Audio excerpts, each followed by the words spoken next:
A few years ago, I went to a leadership training for entrepreneurs at the San Diego Circus Center. I trained on the silks, I did the trampoline, and I even trained with a professional clown. It was a very interesting and amazing experience. And in this episode, I'm going to tell you all about it and what I learned. So let's dive in. Are you ready to open up and talk about all things business? I'm Crystal Vilkaitis, a curious entrepreneur who loves talking about business, especially over a glass of wine. I started Crystal Uncorked to share open and honest conversations about my journey and talk to other entrepreneurs about their experiences. We pull back the curtain and talk about the highs and the lows. Wine isn't required, but is recommended. This is Crystal Uncorked.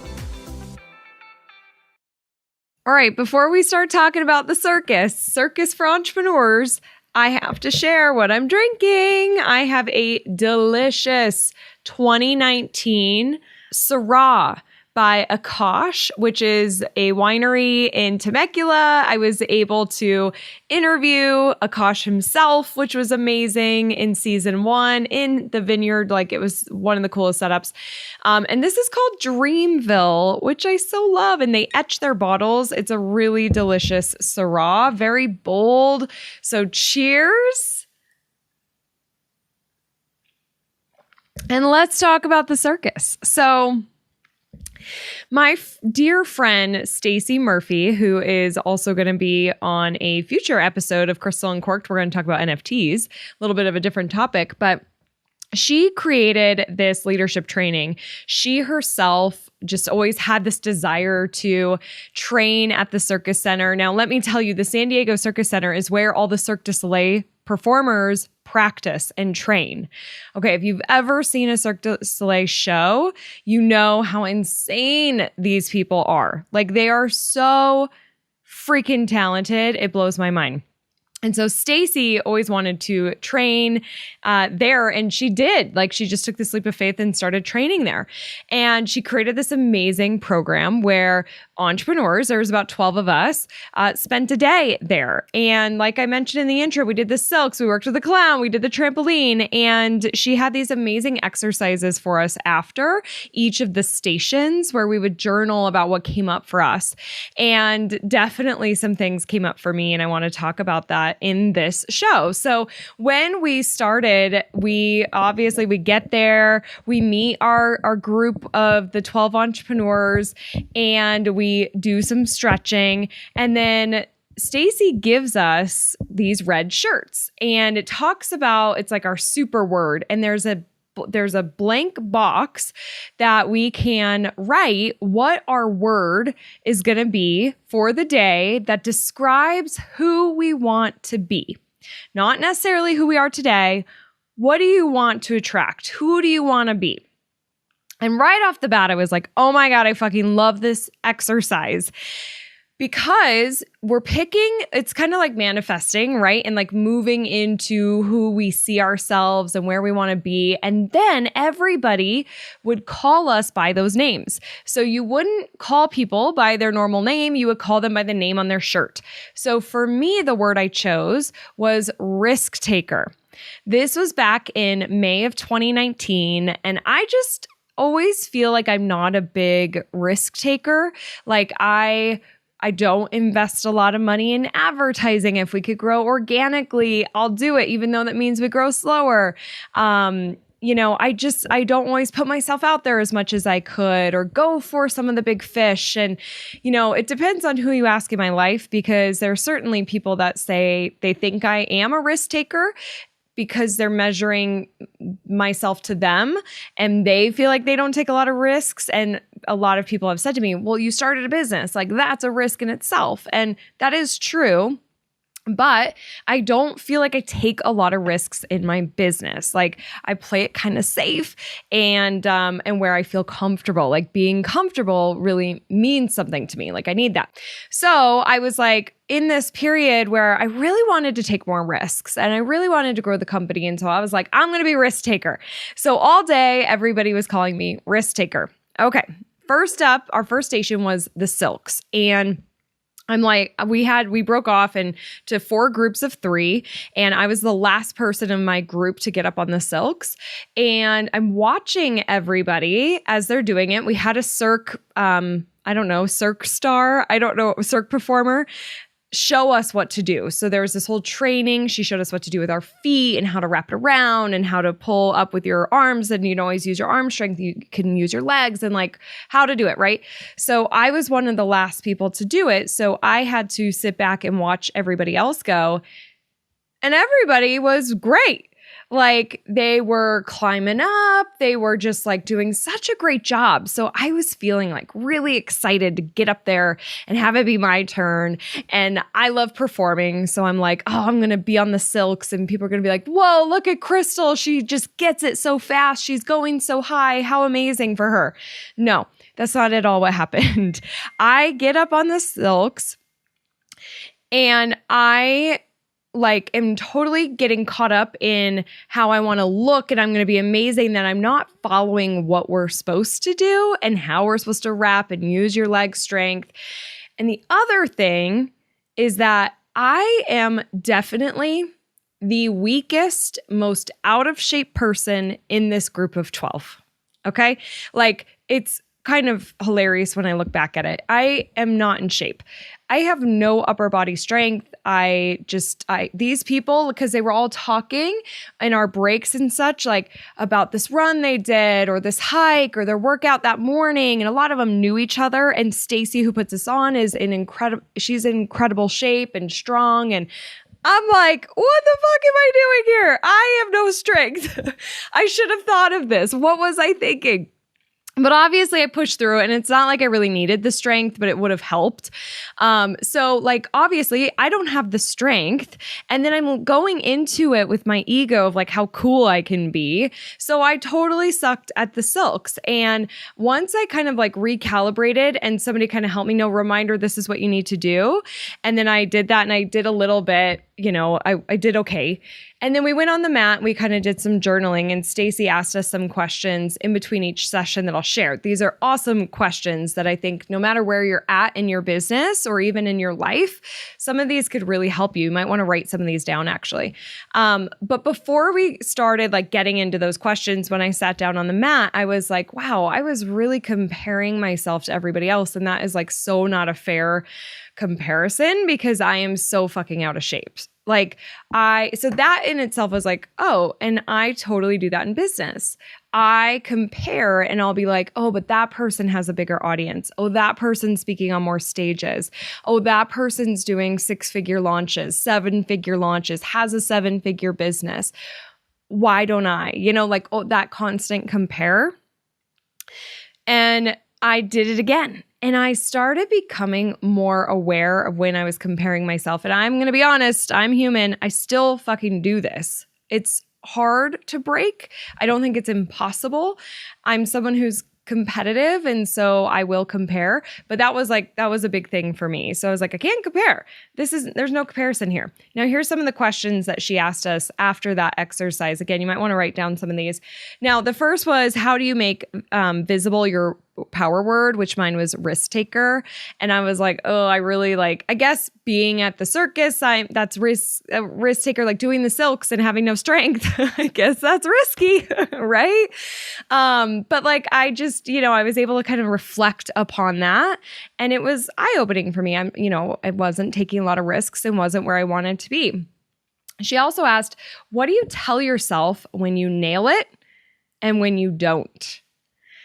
And that was a really great question. I think that for us to just reflect on self-talk and, what do we say to ourselves? Because I'll totally be like, oh, I killed it. I'm not afraid to be like, I did fucking awesome. I think everybody should not be afraid to say, I'm awesome. I did a great job. But when I don't do a great job, when I don't nail it, that can be tough. I've talked about some of those situations on the show where I just totally messed up a speaking gig and they didn't like me. And I was like, oh my God, I wanted to shrivel up into a ball. And I was like, God, what are you doing? This is so awkward. Like, you could have prepared more. There's so much that goes on. And so that was a great lesson of like, how do I talk to myself when I don't nail it? And how can I change those words to be more encouraging? Then we move into training with the clown. And this exercise, this segment was the most awkward for me because if you think about a clown, they don't really talk, right? It's all about like facial expressions and body movement and how they use the space in the room and how they make people laugh and surprise and all those elements, right? And I am a communicator. I'm a speaker. So for me to shut up and like do things in a room of strangers with my body and like use the space, I felt really out of my element.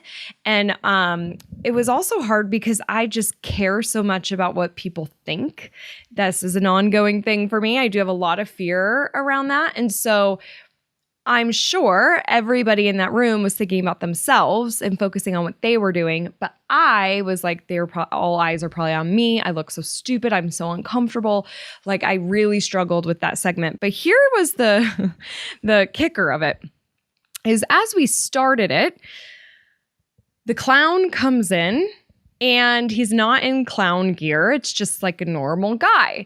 And I'm sitting there as he's talking and I'm like kind of confused because I don't know if you're like me. I always wonder what clowns actually look like. Like, I don't know if that's a weird thought or not, but like I've always, if you go to a party or you're at a show or something and I had a clown when I was a kid and you're like, that sounds weird. Like I had a pet clown. I had a clown as a kid. I carried him around with me. No, I had one birthday party. A clown came to my birthday party. And I always sit there like, what does this person look like? Like if you saw them out at the grocery store, you would never recognize them, right? So I'm like, are they scary looking? Are they hot? Like, what are they? So this clown is super cute. So as he's talking, I'm watching him and I'm like, holy shit, like what if all clowns are cute? What if they're like all hot, but they're all like in this makeup? And oh my gosh, like I'm just really kind of shocked how cute he is. And I'm really judging him almost like every single mannerism. I'm watching his eyes, his hand movement. And then I have this whole thought like, whoa, he's cute. I never really thought clowns would be cute. So I'm like cocking my head to the right and kind of like scrunching my eyebrows together, listening. And this is at the very beginning. And he all of a sudden calls me out and he says like, you, risk taker, your head's cocked to the side. You're kind of looking at me, you know, intensely, almost like you're judging me. And I'm like, oh, fuck. He totally caught me. Like I am. I'm really shocked. But then now I'm on blast. Like then everybody looks at me and I was so shocked. I'm like, oh, no. And I didn't know what to say. And he just kind of moved on with what he was talking about because it was about facial expressions and body movement and every little thing that we do. But he fucking called me out. So that was the start of it. So I was like extra worried that I was doing the wrong thing. Do I look judgy? Do I look whatever? But ever since that time with the clown, I realized I do that. When I'm really listening to people, I cock my head and I look and I focus. And that is the way that I just pay attention. And that is the reason I've got a nice wrinkle right in between my eyebrows. So that was my clown experience. I wish it was a little more fun being a clown, but it was interesting. Now, here are the questions that were asked after the clown section, which I really like these questions. So one was, what are you doing to amuse and delight your clients? What are you doing to amuse and delight your clients? Write that one down. Think about that one. I love the way that's worded because it gives you fresh perspective on your marketing and your customer experience. And the other one was, how can I have more fun in my marketing and sales? And that was also a big one for me because I feel like I can be a little more serious. I can definitely lighten up and have fun and be goofy and tell my dad jokes and all the things. But like I can also be really serious. And Dustin said this to me in the past. Like sometimes I just wish you would lighten up. And I need to take his advice. And I'm going to actually do a CU episode about lightening up. I have some great stories to share that are around my mom, actually. So I need to lighten up a little bit and to think about having fun in my sales and marketing changes how we're looking at our systems, our process, how I'm communicating with the team, how we're communicating with the customers. So I really encourage you to ask those questions for your business as well. Now, the final section was the trampoline. And I loved the trampoline as a kid. My friend Kate had a trampoline and I wanted to be over there all the time. My parents, I was on my Christmas list, my birthday list for years. They never got me a trampoline, but Kate had one, so I could use it. And so at the Circus Center, you like climb up this big ladder and the trampoline runs along the entire back wall. So it's this really long, skinny trampoline. And then at the very end of it is a whole pit of foam cubes that you can like jump into. And they obviously do like epic flips into this pit of cubes, pit of foam. And so I loved this section. It's definitely my favorite. I was like jumping really high and they were like, whoa, like, and I had good form. I felt like I did really great. But then at the end, when we got to the end, they told us to flip into the foam pit. I would get to the end and then I stopped jumping and I was on the edge and I was just terrified. And I was like, like I couldn't jump and flip in. I just felt so scared. So then I came back to try it again. I'm like, I'm going to try it again. And what's so cool is I hear all my people in the back, everybody who's participating, they're like, come on, risk taker. You could do it, risk taker. So I'm jumping and I'm jumping and I'm like, I got this. You're a risk taker. You're a risk taker. And I get to the edge again and I don't jump. And instead I just go, ah! And I just tumble into the foam. So I did kind of flip in, but I saw in my head again this epic performance of this high flip with this amazing, or this high jump with this amazing flip and a perfect, whoosh, go right into the foam and applause. And it's like, oh, this is what I was meant to do for my whole life. I am joining Circus Center and I will just be the trampoline star. That was not the case at all. I got totally terrified to flip into the pit. Everybody was encouraging. I have a video of this. I will share the video on Instagram as well as on the blog on crystalandcork.com so you could see it. It's kind of funny. And then what's funny is you get into the foam pit and then you have to get out. Now, remember how I said I'm really out of shape and I have no upper body strength? Yeah, that's really fucking hard to get out of the pit. And then you're looking back. So you're like your head is under all these foam cubes. And you look back and somebody's jumping and you don't want to ruin their groove, right? They're feeling themselves. They are coming. They're going to flip and they're going to fucking land on me. So I got to get out. So I'm moving as fast as I can. I'm like kind of panicking. I'm moving my legs as fast. I'm moving my arms. I'm trying to get out of this person's way. I barely make it out, but it took me so long just to make it to the side. It's hilarious. I wish we had a video of that. We do not. That was like one of the most challenging things of the day. And then I had to lift myself out of that pit. And I'm like, God damn it. Again, with the upper body strength. So I made it through though. And something that was really neat, just like a side note, is while we were up there on the trampoline, you overlook the whole Cirque Center. And by this time, a lot of the performers were in doing their stretching and getting ready because we started in the morning and we were working into the afternoon. And all these Cirque performers are in there. This one guy was standing in a perfectly still, strong handstand for a solid 15 minutes. Like, did not move. I couldn't believe what I was seeing. I was just like, oh my God. And it was cool to see all these people like in their regular clothes and their normal people just like swinging, doing the silks, doing amazing things. Like I could have stayed there all day just watching them practice. It was such a cool experience. After the trampoline, the questions were, what happens when you get really high? What stories do you tell yourself about how easy or hard you are working? Where's the hang time in your business, the space where one action has the greatest leverage?